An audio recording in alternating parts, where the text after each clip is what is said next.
हाँ जी बच्चों, देखिए स्टार्ट करते हैं काम। तो कल लास्ट में एक क्वेश्चन दिया था, है ना? और ऑलमोस्ट पूरा मेथड बता दिया था मैंने। एक दो बच्चों ने मेरे पास भेजा भी, ठीक सा सॉल्यूशन भेजा था बिल्कुल। हर्ष ने, यूं लगा लो कि सबसे पहली बार अपने आप वो सॉल्यूशन ठीक किया था, मतलब मेरे करवाने से पहले। उसके बाद जयंत ने भेजा, ठीक सॉल्यूशन भेजा है। आपने भी ठीक था, आखिरी स्टेप में वो माइनस की एक मिस्टेक हो रही थी उसमें। बिल्कुल लास्ट स्टेप में वो माइनस कॉमन भी नहीं ले रखा, और वो कहाँ है फिर? कुछ है ना उसमें ऐसा। हाँ ठीक है, बाकी आपका भी ठीक था। अच्छा मनु, आपसे हुआ वो सवाल? नहीं हुआ। कोई नहीं, मैं करवाता हूँ अभी। साक्षी,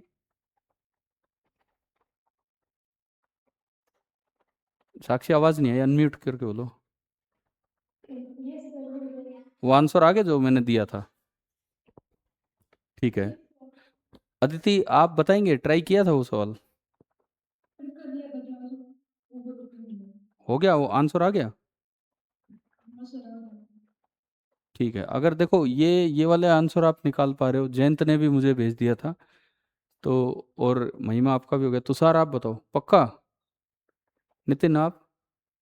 नहीं हुआ, कोई बात नहीं, कोई नहीं हुआ तो। देखो अच्छा सवाल था, ज्योमेट्रिकली बहुत अच्छा सवाल था। अब देखते हैं किस तरह क्या है वो। देखें, मैं अगर एक एग्जैक्ट डायग्राम बनाऊं पहले तो, कि क्या है वो, कहाँ से।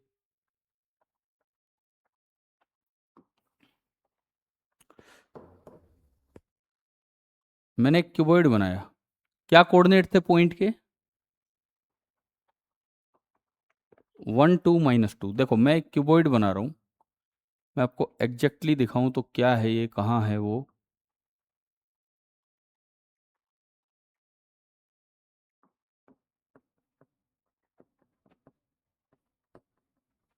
मैंने एक क्यूबॉइड माना जिसकी साइड लेंथ्स हैं एक्स के अलोंग 1, वाई के अलोंग 2 और जेड के अलोंग -2। अच्छा, अब मैं ना अपने ओरिजिन को यहाँ मान रहा हूँ, उसके लिए जो मेरा पॉइंट होगा उसके लिए मैं एक बार दिखा रहा हूँ कि क्या सवाल है। ये एक्स एक्सिस,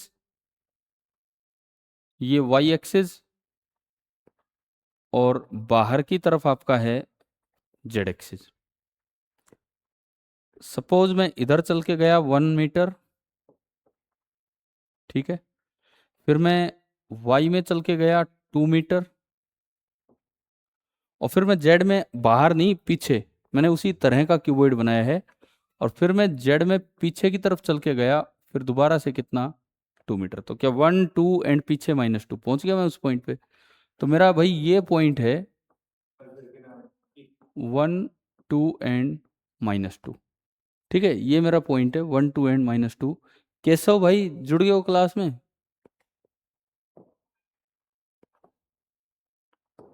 हमारा डाइपोल जो दिया था उन्होंने, इधर दिया है, इधर। और डाइपोल का जो पी वेक्टर है, पी वेक्टर कितना दिया है, 3 i कैप, है ना, यही था। नितिन आपको याद है ना, ये क्वेश्चन कल दिया था मैंने, शायद 10 मिनट के करीब मेथड बता दिया कि भाई कैसे करना है ना। थोड़ा ज्योमेट्रिकली, थोड़ा वेक्टर के हिसाब से आप स्ट्रोंग होने चाहिए, तब जाके यहाँ तक बात बन पाएगी।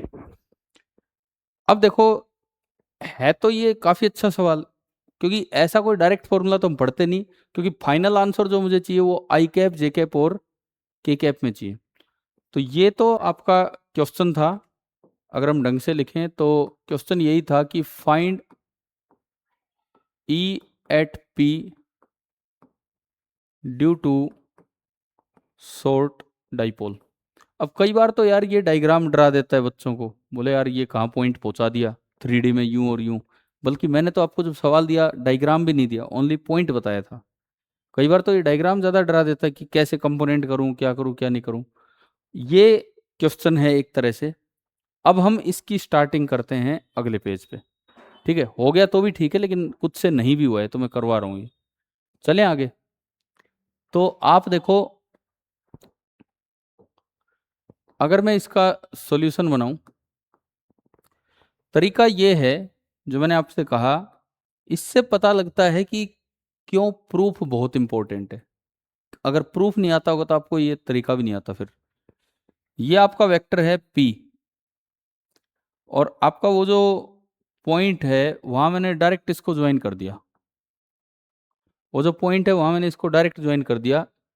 This is our vector R, और R वेक्टर कोऑर्डिनेट्स के हिसाब से क्या है, आई कैप, पहला I cap plus 2j cap minus 2k cap. 1 2 minus 2 का जो कोऑर्डिनेट होगा that is I cap plus 2j cap minus 2k cap. हो गए, ठीक है।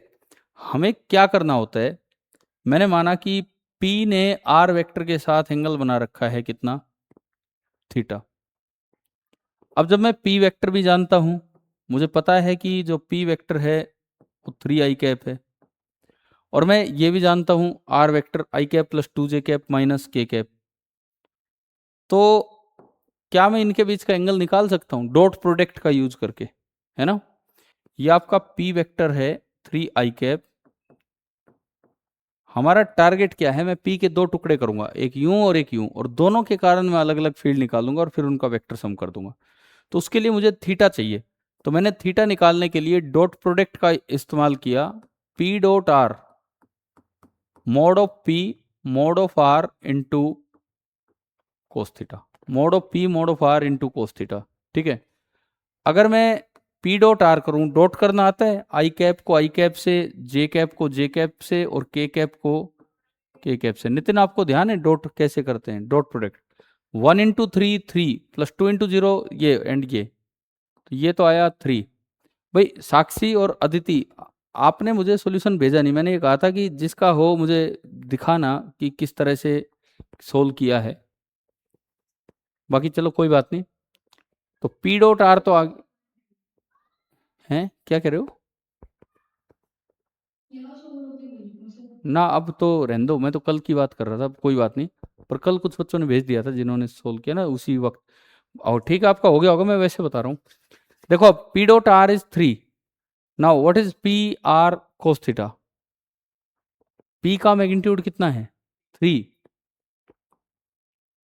R का मैग्नीट्यूड होगा under root 1 square plus 2 square plus minus 2 का स्क्वायर, अंडर रूट 9, वो भी कितना आ रहा है 3, और इंटू कोस थीटा। तो भाई देखो 3 से 3 गया तो मेरे पास निकल के आया कोस थीटा, मेरे पास निकल के आया कितना आया 1/3। कोस थीटा आते ही ना मुझे P का एक कंपोनेंट पता लग गया कि P का इधर की तरफ जो कंपोनेंट होगा, P का इधर की तरफ जो कंपोनेंट होगा that will be P cos theta magnitude wise. P का मैग्नीट्यूड तो 3 है और ये 1/3, तो P कोस थीटा की तो वैल्यू ही 1 होगी, है ना। P कोस थीटा की तो वैल्यू ही 1 होगी। लेकिन मुझे अगर मैं वेक्टर फॉर्म में लिखूं तो वो डायरेक्शन वही है जो R की डायरेक्शन है। तो क्यों ना मैं यहां से पहले R की डायरेक्शन निकाल लूं। R कैप होगा vector R upon mode R, और मोड R 3 है, यहां से मुझे दिख रहा है। तो R कैप आया 1/3 into I cap plus 2j cap minus 2k cap. यार इस तरह के अच्छे सवाल ना नीट में भी आ सकते हैं और जेई में एडवांस लेवल पे भी आ सकते हैं। नीट में एक आधा अच्छा सवाल आ जाता है, मतलब जो काफ़ी हटके होता है, तो चांसेज हैं। ये वाला क्वेश्चन मैंने कहीं से पिक नहीं किया है, ये तो मैंने खुद ही वैल्यू सोच समझ के अपनी बनाई थी। थोड़ा वैल्यू इस तरह ली थी कि जैसे आर का मैग्नीट्यूड कितना बन रहा है 3 बन रहा है, तो 3 से 3 कट जाए या कुछ इस तरह सोच समझ के मैं 3D में एक क्वेश्चन करवाना चाह रहा था। उस हिसाब से मैंने इस साल नहीं 2-3 साल पहले ये क्वेश्चन डिजाइन किया था इस तरह से। मतलब ये कोई ऐसा क्वेश्चन नहीं है कि आप गूगल पे डालोगे तो ये मिल जाएगा, ये है नहीं कहीं पे ये सवाल ना इस तरह से। इस तरह का ये है तो आप समझो इससे चीज़ें कितने विकसित हो रही हैं।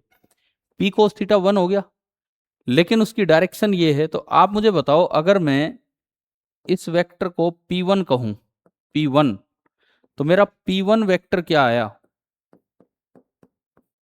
मैग्नीट्यूड तो P1 है और डायरेक्शन उसकी वही है जो कि आर कैप है। तो मैं वेक्टर फॉर्म में लाऊं तो मेरा P1 मैग्नीट्यूड तो हो गया 1 और डायरेक्शन है उसकी 1/3 into I cap plus 2j cap minus 2k cap. यानी कि मुझे अपना P1 वेक्टर पता लगा और P1 वेक्टर निकल के आ रहा है 1/3 इनटू ये पूरा जो भी है I cap plus 2 J cap minus 2 K cap. मैं वेक्टर फॉर्म में क्यों लाया हूं?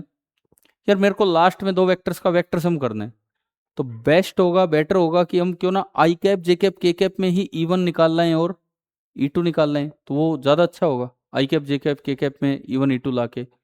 ठीक है केशव, वीडियो तो ऑन करो यार। मनु आप भी ऑन नहीं कर रहे हो। तो अगर हम देखें, अगर हम देखें यहां से, बताओ एक्सिस पे फील्ड किधर होता है? पी की डायरेक्शन के लॉन्ग। ये P1 है, तो जो एक्सिस पे फील्ड होगा वो इसी डायरेक्शन में हो जाएगा। यानी कि ये मेरा पहला फील्ड हुआ E1। E1 मेरा पहला फील्ड हुआ। वेक्टर फॉर्म में, वेक्टर फॉर्म में लिखो सीधा, एक्सिस पे फील्ड था 2K P1 vector divided by R का क्यूब। पढ़ा हुआ है ना हमने, 2K P1 vector divided by R cube. वही में आपने कल ट्राई किया, हो गया कल, क्या उससे पहले भी एक दिन ट्राई किया था? किया तो था ना एटलीस्ट, लेकिन उस दिन नहीं हो पा रहा था। कोई नहीं, तो इसमें देखो ना, फिजिक्स का कॉन्सेप्ट कोई अलग से थोड़ी लगा, केवल और केवल वेक्टर के कॉन्सेप्ट लग रहे हैं। फिजिक्स का तो वही है कि एक्सिस पे क्या होता है और इक्वेटोरियल पे क्या। और मैंने जनरल पॉइंट का जब प्रूव कराया तो ये कंपोनेंट करने भी सिखा रखे हैं। मतलब आपको ये दिमाग लगाना था, वेक्टर वाला दिमाग यहाँ पे। ठीक है, तो ये देखो 2K P1/R क्यूब। वैसे सवाल हुआ तो अच्छा तो लगा होगा कि यार 3D का क्वेश्चन हमने कर दिया इस तरह से। ठीक है, एक बार मैं वैल्यू रखूं 2 गुणा K 9 × 10⁻⁹। अच्छा, आर का क्यूब, मोड आर कितना है? 3 है। मैं पहले ही निकाल चुका हूं, मोड आर 3 है, तो ये 3 का cube into P1 vector. P1 vector ये रहा हमारा, तो P1 वेक्टर अगर मैं रखूं तो 1/3 into I cap plus 2 J cap and minus 2 K cap. हाँ भाई बताओ, ये हो गया आई cap plus 2 J cap minus 2 K cap. कुल मिला के ये आया आपका। थोड़ा सा अगर मैं इसको सिंप्लीफाई करूं, this is equal to E1 को अगर मैं देखूं पहले कंपोनेंट की वजह से वेक्टर E1, 3, एक 3 से एक 3 गए और एक 3 से एक और 3, 2/9 बच रहा है क्या? या कुछ गड़बड़ तो नहीं है? सही है ना? 2/9 ही बचता दिख रहा है। 2/9 इंटू 10⁻⁹। ठीक है जी, ये हो गया। इसके बाद अंदर क्या बचा? I cap plus 2 J cap and minus 2 K cap. ये आपका एक टुकड़े की वजह से फील्ड आया, 2/9 इंटू 10⁻⁹ आई cap plus 2 J cap minus 2 K cap. आपने कर रखा है आपके पास, तो यही आया है। ठीक है, मुझे लगा 2/3 टाइप था, आंसर में था क्या 2/3? तो वो बाद में हो जाएगा मे बी, देखते हैं। ये आपका E1 आया। अब देखो, मैं चक्कर में नहीं पड़ रहा E1 E2 के बीच का एंगल 90 होना है क्या होना है। मैं तो आई कैप जे कैप के कैप में E2 निकाल लूंगा, आई में आई जोड़ दूंगा, जे में जे और के में के। उसके लिए मुझे P2 चाहिए वेक्टर फॉर्म में। उसके दो तरीके हैं, या तो कोस थीटा आ गया, यहां से साइन थीटा निकाल लो, 1 - cos² थीटा करके, 1 - 1/3 का स्क्वायर, 1 - 1/9, 8/9 का अंडर रूट, यानी कि √8/3। √8/3 आ गया। फिर वो इधर आएगा। फिर आपको ये डायरेक्शन चाहिए, उससे बेटर है, उससे बेटर है आप डायरेक्ट आई कैप जे कैप के कैप में लाओ। मैंने कल बताया था एक तरीका, क्या? P में से क्या P1 को सब्ट्रैक्ट कर दो। मैंने कहा दो तरीके हैं, आप या तो पहले साइन लाओ यहां से, वो आ जाएगा मैग्नीट्यूड, लेकिन फिर उसकी डायरेक्शन और चाहिए कि मुझे उधर आई कैप जे कैप के कैप में, वो भी हो जाएगा, कोई बहुत बड़ी बात नहीं है, लेकिन उससे थोड़ा छोटा पड़ता है कि अब आप दूसरे कंपोनेंट पे जाओ। तो मैं अगले पेज पे चल रहा हूँ, कुछ अगर किसी ने नोट करना है तो यहाँ तक कीजिए, फिर मैं आगे बढ़ता हूँ। ठीक है, लिख लो नितिन, लिख लो यहाँ तक।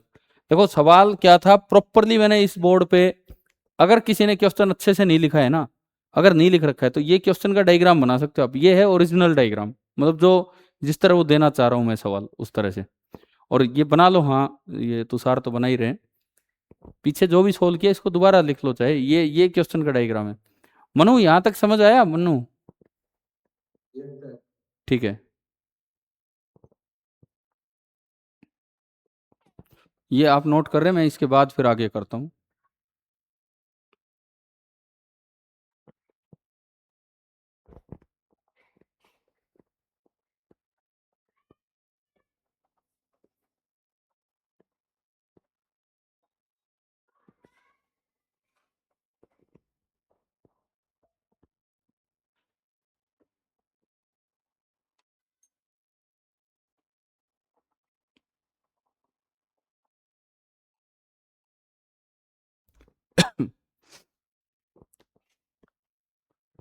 इससे थोड़ा सा मतलब यूं फील होता है भाई क्वेश्चन क्या था, कहाँ डाइपोल है, कहाँ फील्ड निकालना है।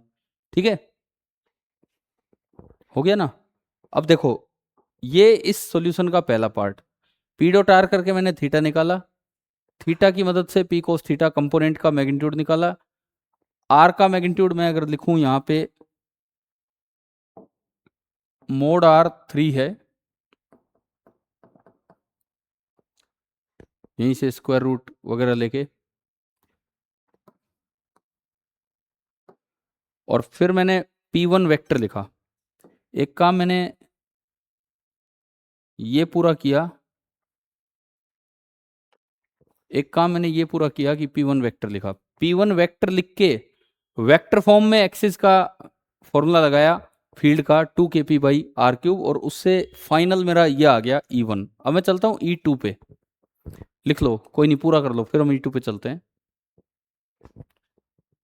अच्छा जयंत, आप ये बताओ, आपने सॉल्यूशन भेजा था मुझे, ठीक होगा, अब मुझे ये ध्यान नहीं है, आपने P2 कोस थीटा से साइन थीटा निकाल के किया है या डायरेक्ट P में से घटा के निकाला था?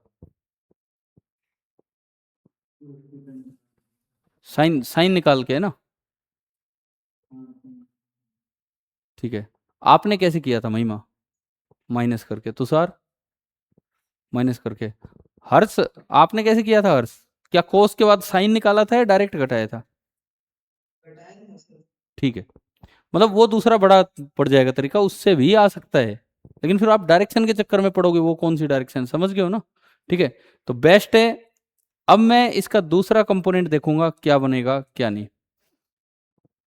हो गया?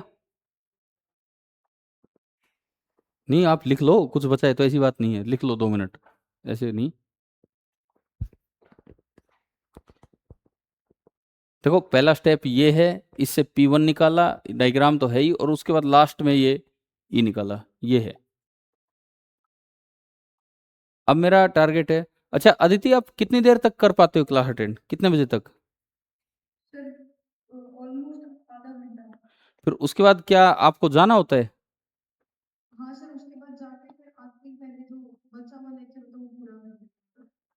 अच्छा ठीक है, कोई बात नहीं।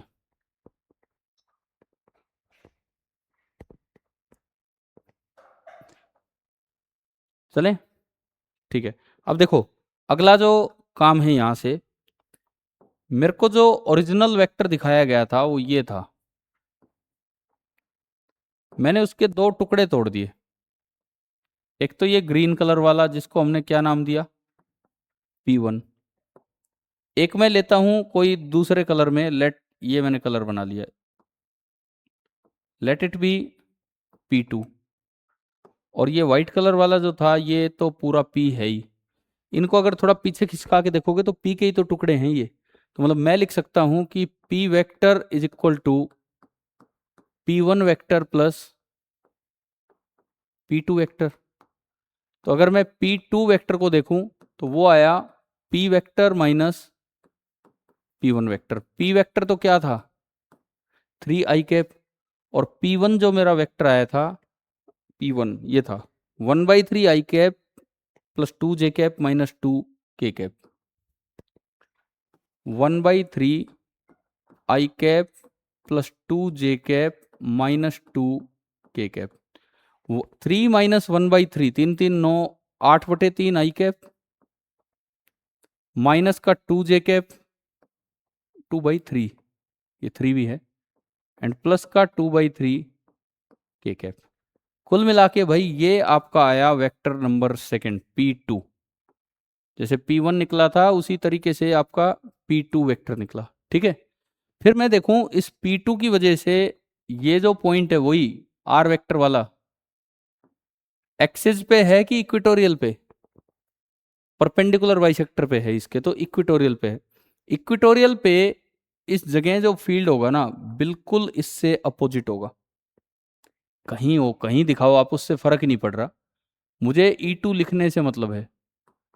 वेक्टर फॉर्म में इक्वेटोरियल पे फील्ड होता था -KP/R3, बस ये था, याद है? बस ये था वेक्टर फॉर्म में।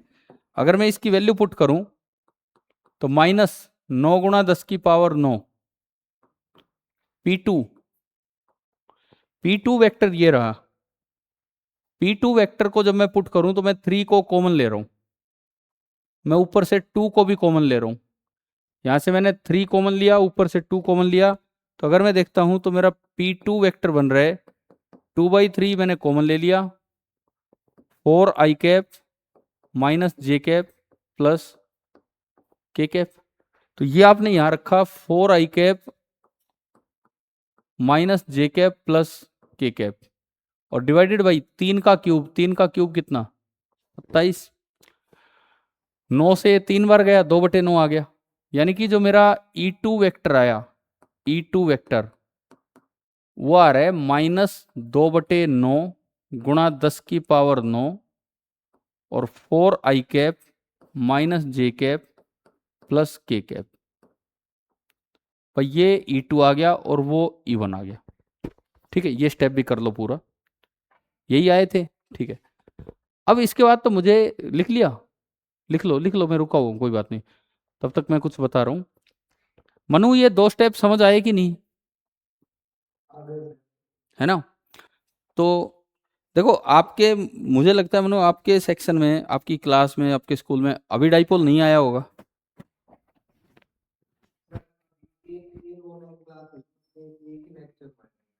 हाँ, तो अब आपके डाइपोल ही स्टार्ट हुआ है, तो अब तो मुझे लगता है कि आपको डाइपोल बहुत अच्छे से समझ आना चाहिए, जो भी ऑनलाइन लेक्चर भी हुआ है, तो भी ऑनलाइन क्लास मेरे क्लास के बाद हुई है ना? हाँ, तो फिर पूरा डाइपोल समझ आ रहा होगा ढंग से। ठीक है, और लेकिन इस तरह की भी थोड़ी काबिलियत बनाओ, जैसे ये सवाल हैं ये भी हमसे हों, है ना? यूँ मत सोचना कि मैं तो नीट में हूँ, मैं तो मेडिकल में हूँ, ऐसे कुछ नहीं होना भाई।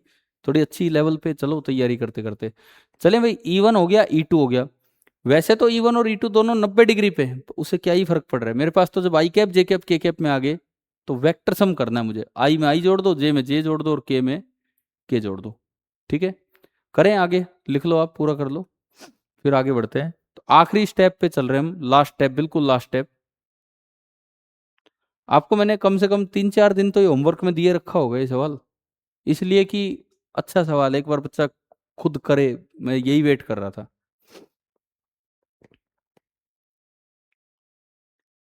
और अब हम आते हैं इसके बिल्कुल आखिरी स्टेप पे। नेट फील्ड एट सी नाम दिया था क्या इस पॉइंट का? अगर ये पॉइंट सी है तो नेट फील्ड एट सी जो होगा, इन दोनों फील्ड्स का वेक्टर सम होना है, यानी कि E1 प्लस E2। ठीक है, देखो आगे।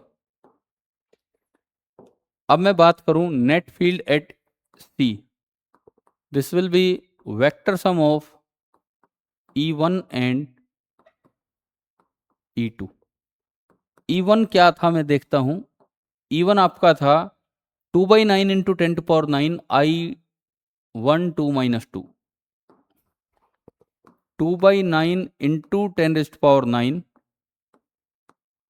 1 2 एंड -2 प्लस E2 अगर मैं देखूं -2/9 इंटू 10⁻9 4 -1 एंड 1,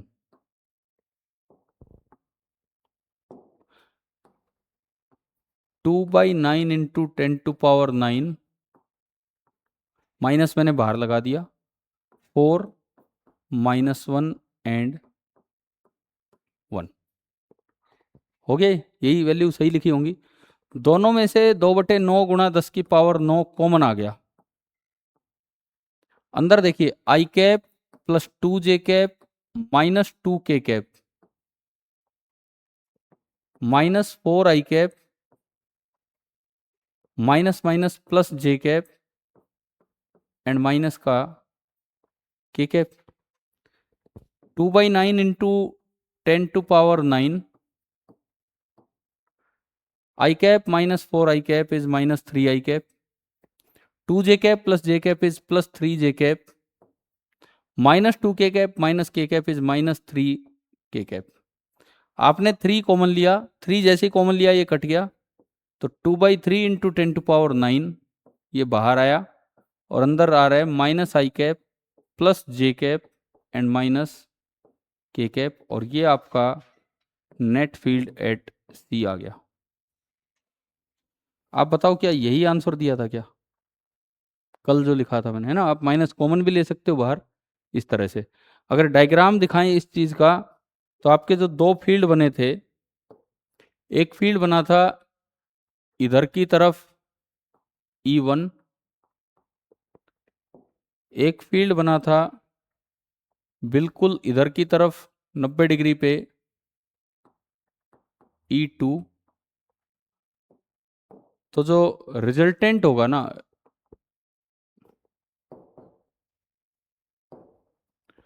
वो इन दोनों का वेक्टर सम होगा, जहां भी ये जाए, जहां भी ये जाए, ये आपका होगा E8 C। Now this will B point C। बच्चा EC का मैग्नीट्यूड निकालना सीख चुका था, KP/R³ into under root 1 plus 3 को स्क्वायर थीटा, 3 को स्क्वायर थीटा प्लस 1 पढ़ा था हमने। टेन अल्फा निकालना सीख चुका था, लेकिन उसको टुकड़ों में तोड़ना तो बड़ा मुश्किल हो जाता है आई कैप जे कैप के कैप में। तो क्या अब ये पूरा क्लियर है? कर लो आप, आखिरी स्टेप भी हो गया, नहीं हुआ है तो कर लीजिए इस तरह से। चलिए, आप सभी को शायद क्लियर है कि ये किस तरह से हुआ था, लेकिन एग्जाम में आए ना, पहली बात तो ये सोचना भी मुश्किल है, सोचना मुश्किल भी नहीं है लेकिन टाइम भी लग रहा है इसमें। तो मैंने शायद 2-3 दिन पहले नाम लिया था कि मैं एक ब्रह्मास्त्र बोला होगा मैंने, कि डाइपोल का कोई सवाल आ जाओ, कोई भी, इसी मेथड से वो बनाया है, इसी मेथड से वो फॉर्मूला बनाया है। लेकिन अब आप सुनिए क्या है वो फॉर्मूला। ये तो हुआ जनरल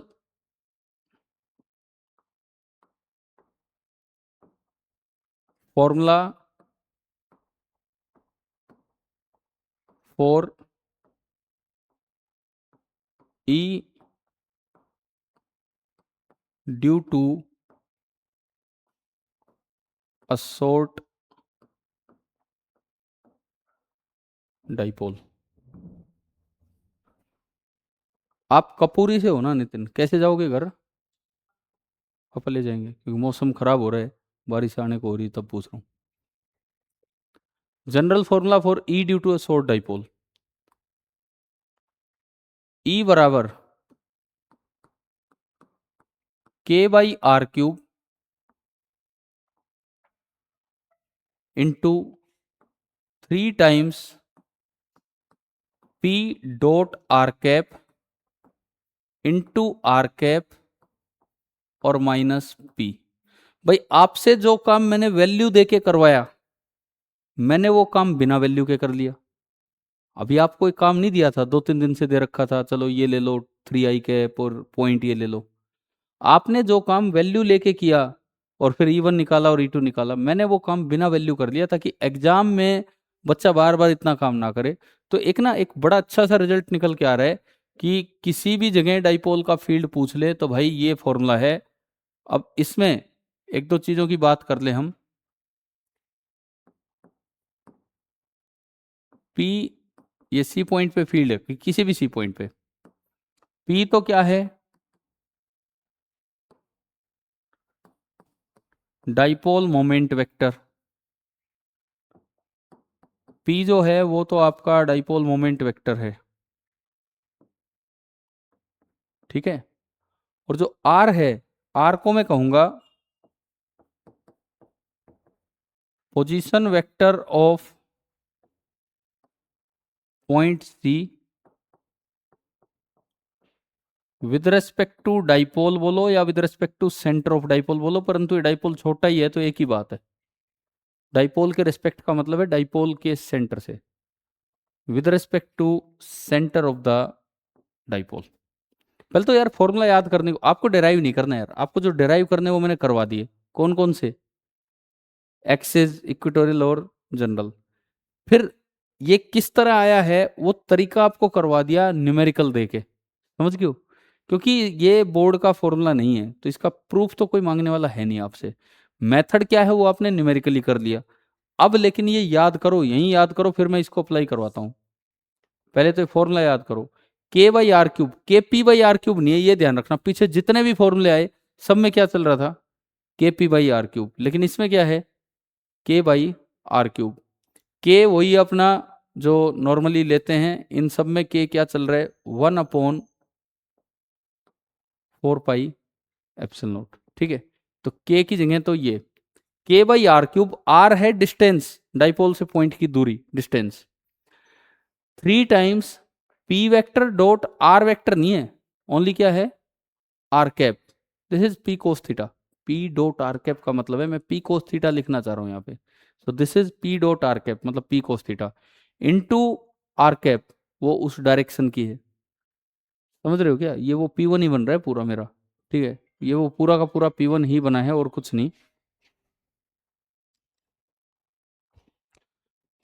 जो भी है छोड़ो उस चीज को। 3 times P dot R cap, ये एक नंबर है, डॉट प्रोडक्ट क्या आता है, एक नंबर आता है। इस नंबर को 3 से गुणा करना है। 3 इसलिए नहीं है कि इस डाइपोल में 3 आई कैप दे रखा है, ये आप याद रखें। कोई डाइपोल में आ जाए 4 आई कैप तो फॉर्मूला बदल दो, 4, 4 नहीं 3 ही आएगा। समझ गए हो क्या, उस क्वेश्चन से इसका कोई लेना देना नहीं है, ये जनरल फॉर्मूला है। 3 times P dot R cap, ये एक नंबर होगा, इस नंबर को 3 से गुणा करके एक वेक्टर से मल्टीप्लाई करो, कौन सा वेक्टर, आर कैप, और माइनस होगा वेक्टर पी। आप एक काम करो, इस फॉर्मूले को लिख के अप्लाई करके देखो इस सवाल में, मैं 1 मिनट मिलता हूं इनसे। हाँ जी, ना ना ना, फोन आप ही कर रहे थे कि? अच्छा ठीक है, 1 सेकंड।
आपने लगाया क्या इस क्वेश्चन में, क्या आंसर आ रहा है एक बार में?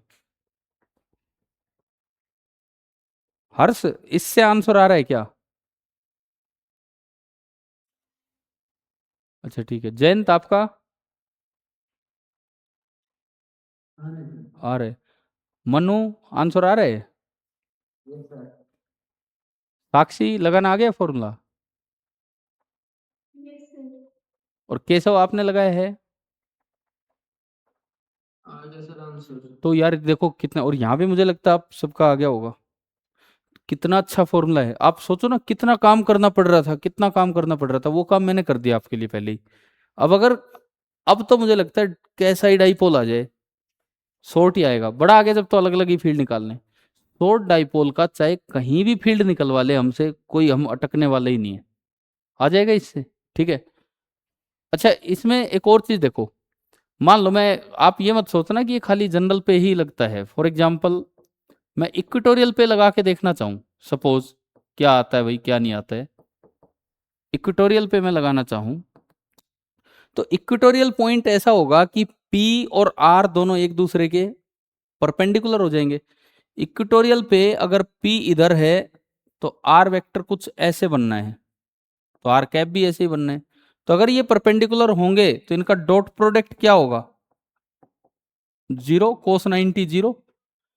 जैसी 0 होगा ये खत्म सारा, क्या बचा, ई क्या बच रहा है, -KP/R³। मतलब ये तो यार जनरल फॉर्मूला बन गया, कहीं भी आप अप्लाई कर सकते हो इसको। क्लियर है? आप चाहो तो इसमें ये करके दिखा दो, स्पेशल केस हो गया इसका, कि हाँ ये तो और जगह भी लग रहा है, इक्वेटोरियल का फॉर्मूला भी इससे बन पा रहा है।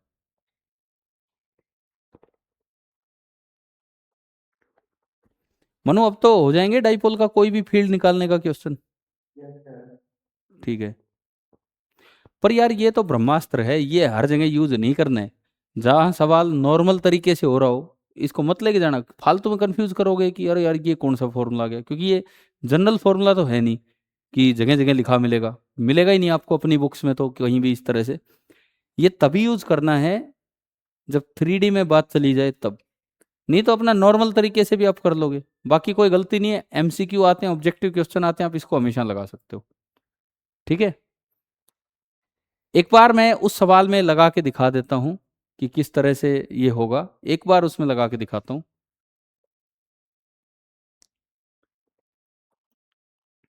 उसी, ना हमें कोई 3D डायग्राम बनाना पड़ेगा, नॉर्मल तरीके से हो जाएगा, देखते हैं। देखिए, उस सवाल की मैं बात करूं तो उसमें ना ये डाइपोल था और ये दे रखा है 3i कैप। सबसे पहले मैंने बनाया अपना पोजीशन वेक्टर, ये बना मेरा पोजीशन वेक्टर R, और जिस तरह का पॉइंट है 1i cap plus 2j cap and -2k cap, R बन गया। यहां से मैंने निकाला था मोड R, और mod R under root add करके 3 आ गया था, है ना। मोड R आ गया 3, मोड R 3 आ गया, R ये है तो R कैप हुआ करता है vector R upon magnitude of R, यही तो होता है R कैप। तो आपका R कैप आ गया, R कैप आ गया 1/3 into I cap plus 2j cap minus 2k cap, I cap plus 2j cap minus 2k cap. आगे फिर मैं क्या निकालूं, एक एक नंबर निकालूं P.R कैप, मैं एक नंबर निकालूं P.R कैप जो मुझे उस ब्रैकेट में रखना है। आई को आई से गुणा कर दो, जे को जे से, के को के से। इसमें आई कैप के साथ क्या है 3, जे कैप के साथ 0, और के कैप के साथ भी क्या है 0। इसमें देखो 1/3, 2/3 एंड -2/3, तो क्या आएगा डॉट प्रोडक्ट, 3 इंटू 1/3 1। भाई डॉट प्रोडक्ट में केवल आई और आई मल्टीप्लाई हो रहा है, जे और के तो एक में है ही नहीं, तो 0, यानी कि P.R कैप क्या आ गया 1। ठीक है। अब अगर मैं अपने फॉर्मूले की तरफ सोचूं तो उसमें ना पहली ब्रैकेट में ये है 3 into P.R cap into R cap, तो मैं ये लिखता हूं 3 into P.R cap into R cap, ये वैल्यू होगी 3 into P.R cap is 1 into R cap. मैंने इतना सोच समझ के ये वैल्यू ली थी कि भाई कट जाए, ज्यादा दिक्कत ना आए कैलकुलेशन में, और इंटू R कैप करोगे तो 1/3 into I cap plus 2j cap minus 2k cap, 3 से 3 कैंसिल।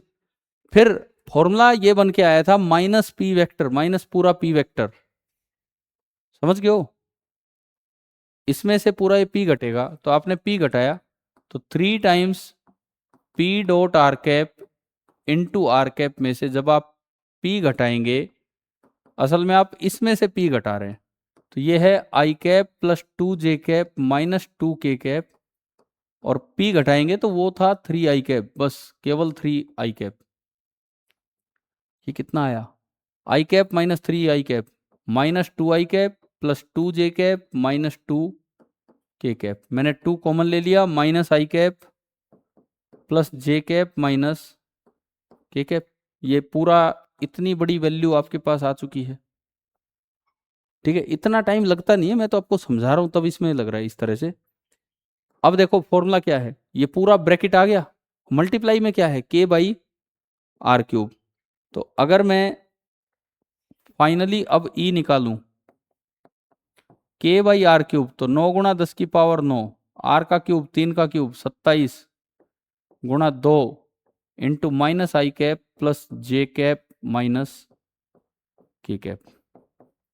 तो ई वेक्टर आया, ये 9×3 = 27, 2/3 गुणा 10⁻9 minus i cap plus J cap minus K cap, और इसकी यूनिट हो जाएगी क्या, न्यूटन पर कूलम। क्या सेम आंसर आया था क्या पीछे?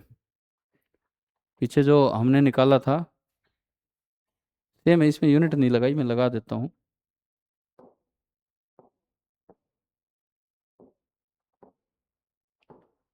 इसकी भी यूनिट है न्यूटन पर कूलम।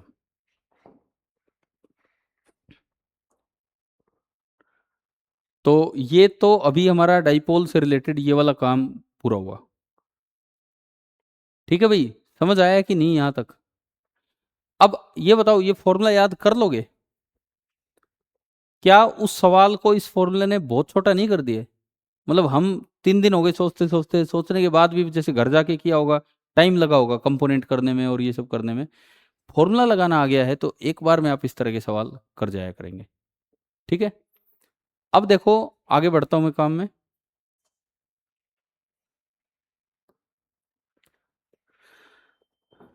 मैं एक क्वेश्चन लेता हूं। एक रिंग है जिस पे टोटल चार्ज Q है जो कि यूनिफॉर्मली बटा हुआ है।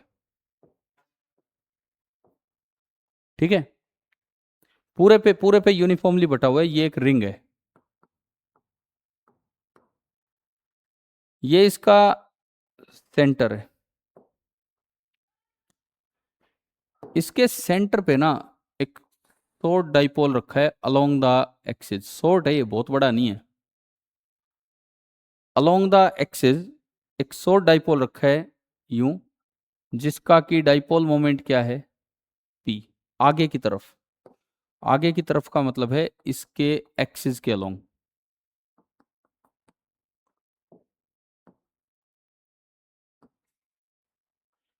ये रख दिया यहाँ पे। ठीक है, this is a short dipole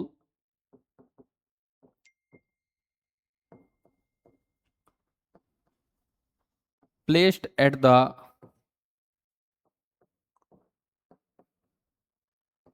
center। Centre पे एक शॉर्ट डाइपोल रखा है।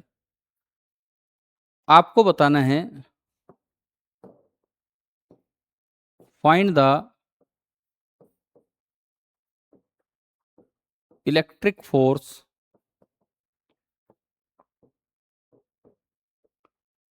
On the uniformly charged ring due to short dipole. इस डाइपोल के कारण इस रिंग पे कितना क्या चार्ज लगेगा, कितना क्या फोर्स लगेगा, ये आपको निकालना है।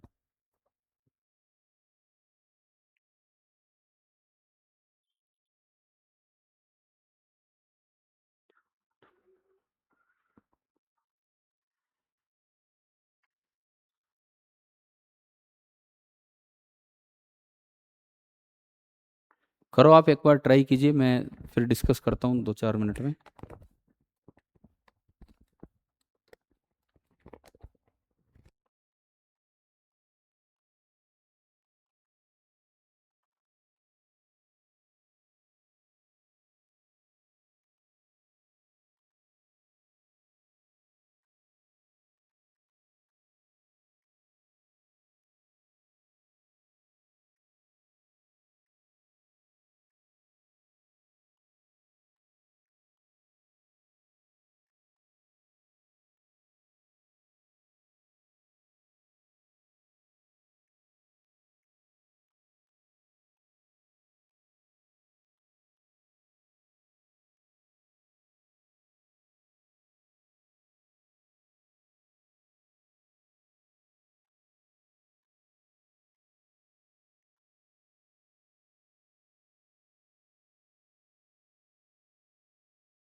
हर्ष भाई, थोड़ा सा गलत है आंसर जो आपने भेजा है।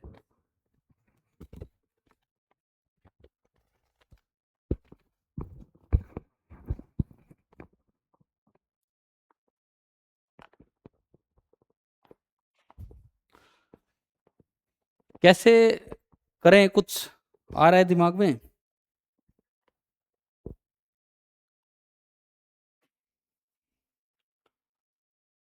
केशव लिख क्या रहे हो? केशव बोल दो यार, ऐसे तो समझ में नहीं आ रहा क्या लिख दिया। बस 1/4 पाई एप्सिलॉन नॉट बस? ये कैसा आंसर है? ये तो के है, ये कैसा आंसर है? हाँ जी, जैन तो हो रहा है क्या?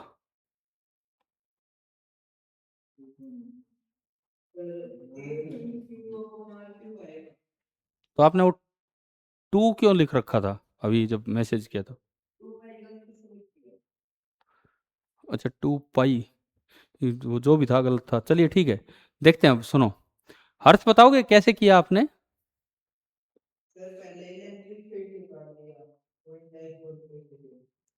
हाँ, तो रिंग तो बहुत फैली हुई है, लेकिन पता है एक चीज। हाँ ठीक है, ठीक है, ठीक है, मैं समझाता हूँ। आप रिंग, डाइपोल के कारण फोर्स निकालना है रिंग पे, तो फोर्स निकलेगा तो इसको सोर्स मानो और उसको टेस्ट चार्ज मानो। ये डाइपोल एक सोर्स है। रिंग का चाहिए ये पॉइंट देखो, चाहे रिंग का ये पॉइंट देखो, चाहे रिंग का ये पॉइंट देखो, चाहे रिंग का ये पॉइंट चाहिए, हर पॉइंट ऐसे बैठा है जैसे डाइपोल के परपेंडिकुलर वाई सेक्टर पे हो।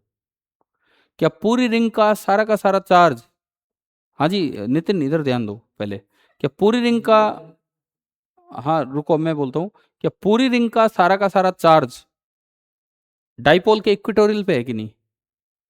पूरे इक्वेटोरियल प्लेन में है वो। तो इसका तरीका क्या होगा सुने,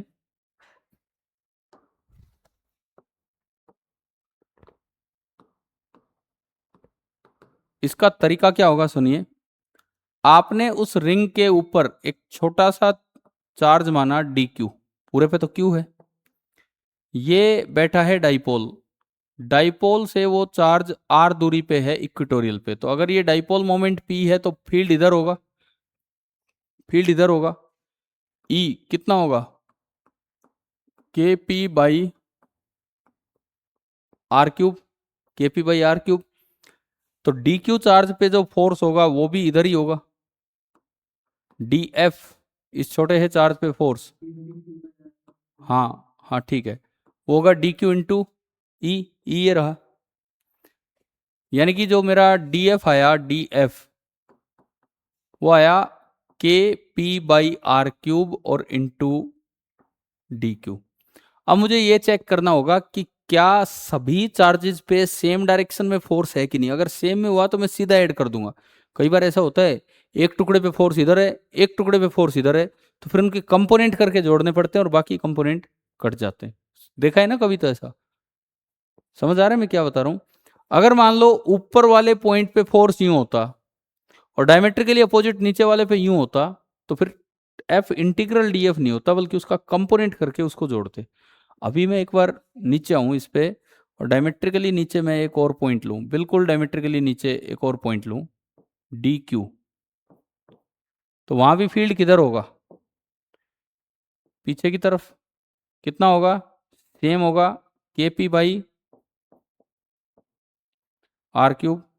तो उस पर भी अगर आप फोर्स निकालेंगे तो इसी डायरेक्शन में आएगा डी एफ, और कितना होगा डी क्यू इंटू ई। और खाली ये दो ही नहीं, पूरी रिंग का हर एक चार्ज, पूरी रिंग का हर एक पॉइंट चार्ज उस डाइपोल के इक्वेटोरियल पे, उन सभी जगहों पे ई अपोजिट टू पी होगा, तो उन सभी जगहों पे फोर्स भी पीछे होगा। तो since all D F vectors are along same direction, since all df vector are along